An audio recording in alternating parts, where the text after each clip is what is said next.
Hello, and welcome to Lesson 6 of the 10-part series on creative and critical thinking.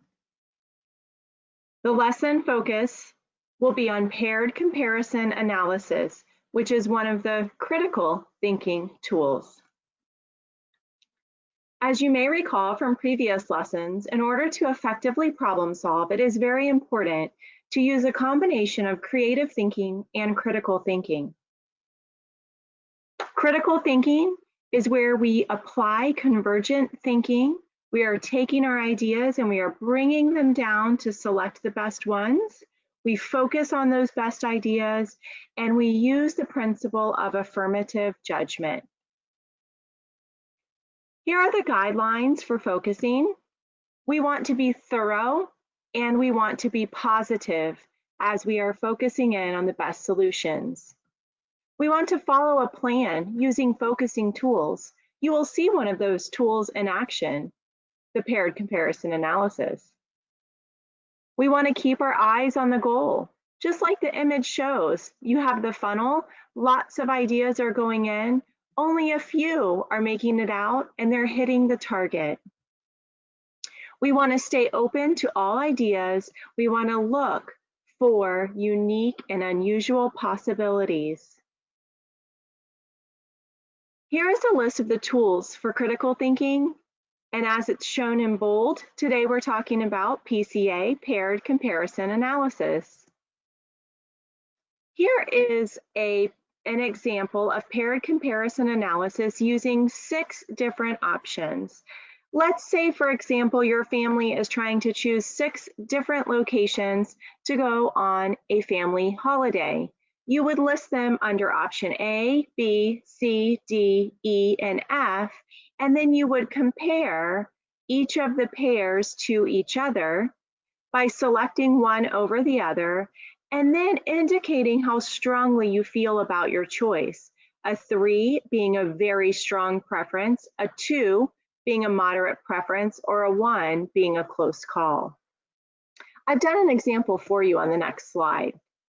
This is actual work that I've done on a paired comparison analysis using some sweet treats.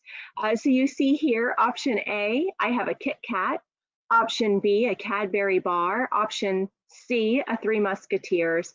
Option D, a Snickers. You'll see how I've completed the chart as an example. I'm sure your results would look different than mine, but remember, these are my results to different ideas that I have and how I would select and focus on the best idea. So the first thing I'm going to do is compare A, the Kit Kat, versus B, the Cadbury. Well, my preference is the Kit Kat.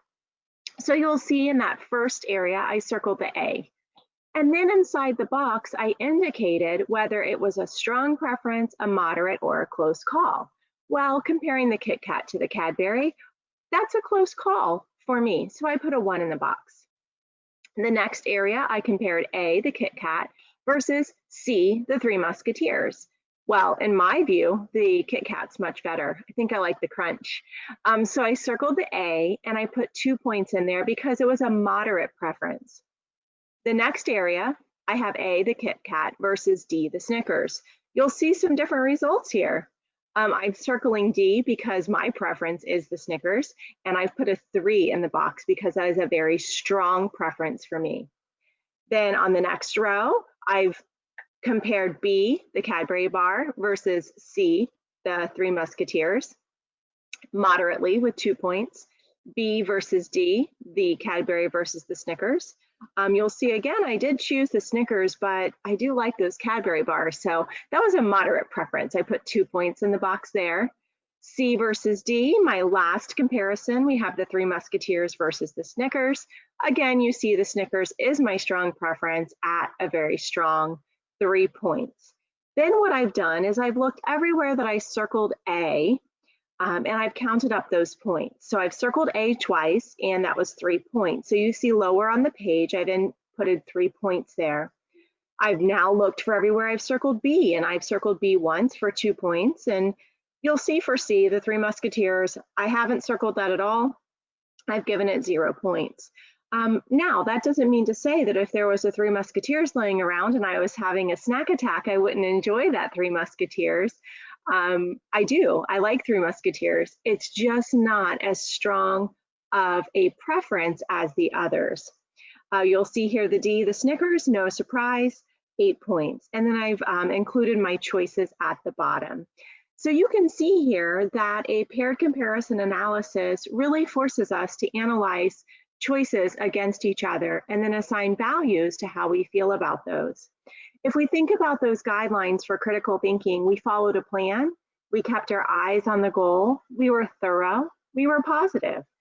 So we followed those guidelines while practicing this tool. I do hope that you've enjoyed learning a little bit more about the paired comparison analysis, and you now have another tool in your toolbox. Thanks for joining us.